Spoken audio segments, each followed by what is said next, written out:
Assistant Professor, Department of Thevenin, SNS College of Technology. In this lecture series video of electric circuit analysis, today's topic is about Thevenin's theorem. So, after mesh and nodal analysis, the most important theorem, one of the most important theorem. So, we are going to solve the problem based on Thevenin's theorem. So, here find the I using Thevenin's theorem. So, we have to find out the current flowing through the circuit by using the Thevenin's theorem. So basically in mesh analysis we consider the loops and then solve by applying the KVL rule and then finding out the voltage or current value. But in Thevenin's theorem we have three rules. Firstly, we have to remove the load resistance and we have to short circuit the voltage resistors and open circuit the current sources. So here in this circuit we are having a voltage source, two voltage sources and one load resistance. So for the first step is to remove this load resistance. So removing the load resistance, we are getting the node as Ka and B. So this current source, this is current source. This current source is open circuited and this voltage source is short circuited. So the remaining value is redrawn as this plus. So this is connected in series. So we know that in series connection we have to add this sum of these resistance 7 plus 3 is equal to 10 ohms resistance. So the remaining circuit we can fetch the path of the current source and voltage source, resistance sources. We are applying the KVL rule. So the current source is converted into the voltage source by applying this V is equal to IR Ohm's law. So V is equal to I into R. So I value is 10 ohm and current value is 2 ohm. So by this current division method, we are getting the voltage source as 20 volts. So the redrawn circuit as 20 volt. So again we are redrawing the circuit to the first circuit. So 10 ohm resistor. This current source is converted into 20 volt voltage source. So we draw it as 20 volt voltage value and the 15 ohms, 5 ohms and 3.5 ohms.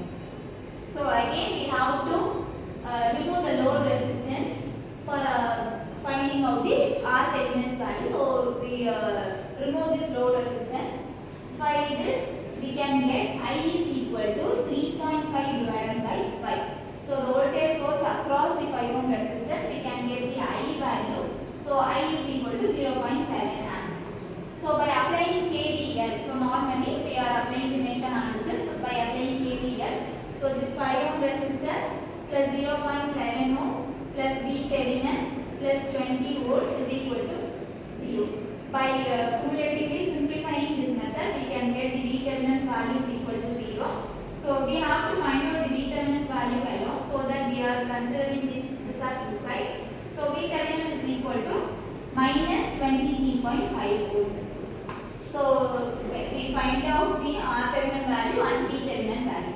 So the Thevenin value, we are forming an equivalent circuit which may consist of an voltage source equal to the R Thevenin and Thevenin. Sorry, R Thevenin and load resistance.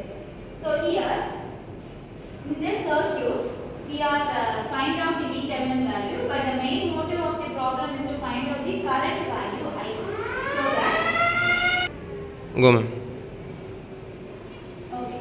So as by redrawing the equivalent circuit, we have to find we have to write the Thevenin's value as minus 23.5 volt and the R Thevenin and our load resistance.